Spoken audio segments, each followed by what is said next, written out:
Hey guys, yeah, it's been a heck of another crazy week. The great news is the COVID test came back negative, so that's not a factor, and I'm excited about that. I don't need that. I need that like a hole in the head kind of problem, right? This week has been a reset week for me. I have a ton of freelance work going on right now, and I'm still trying to learn this client's process, and I'm not sure I love it.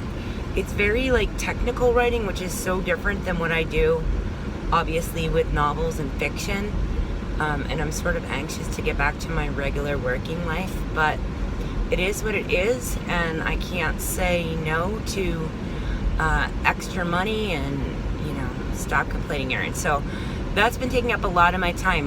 The good news is I have found a little bit of a groove as far as my works in progress. Dear Dawn is writing itself, and those kind of books are my absolute favorites.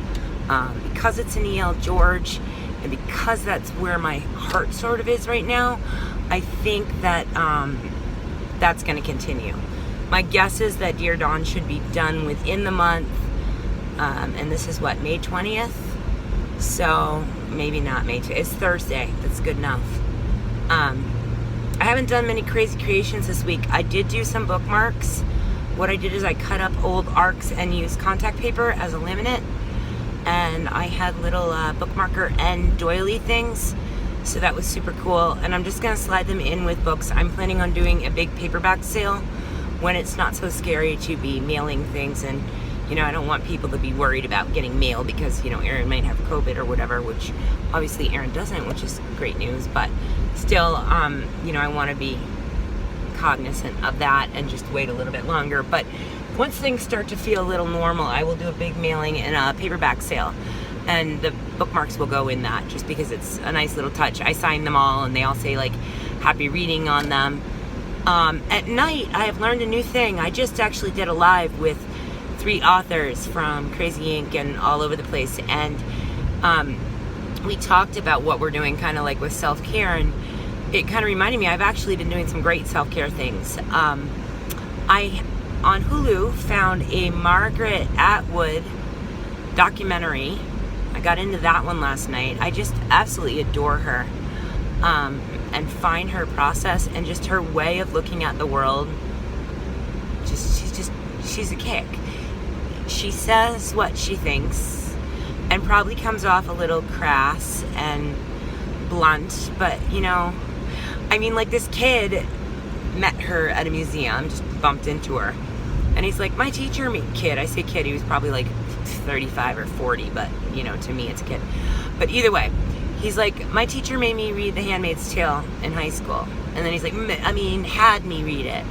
And she blatantly called him out on it. I just laughed. I'm like, oh my God, that is such an Aaronism. Like, there's no way I wouldn't have called him out too. So, I don't know. It's just a cute documentary. And I'm finding that when I lose my muse, going back to the classics or the classic artists is helping me a lot.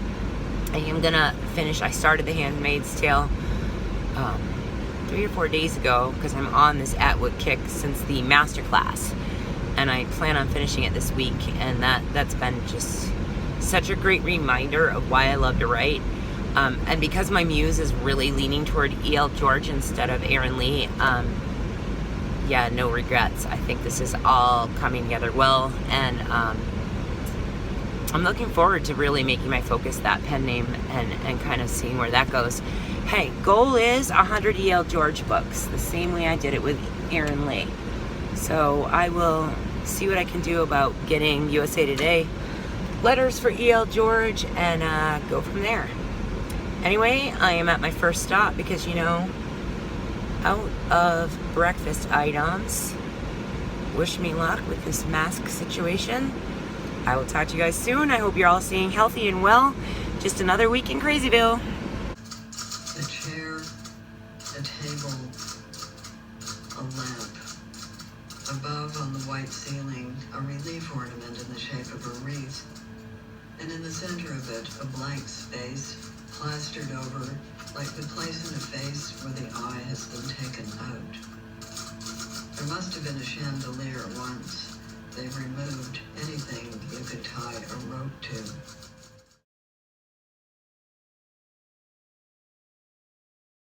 Reputation precedes you.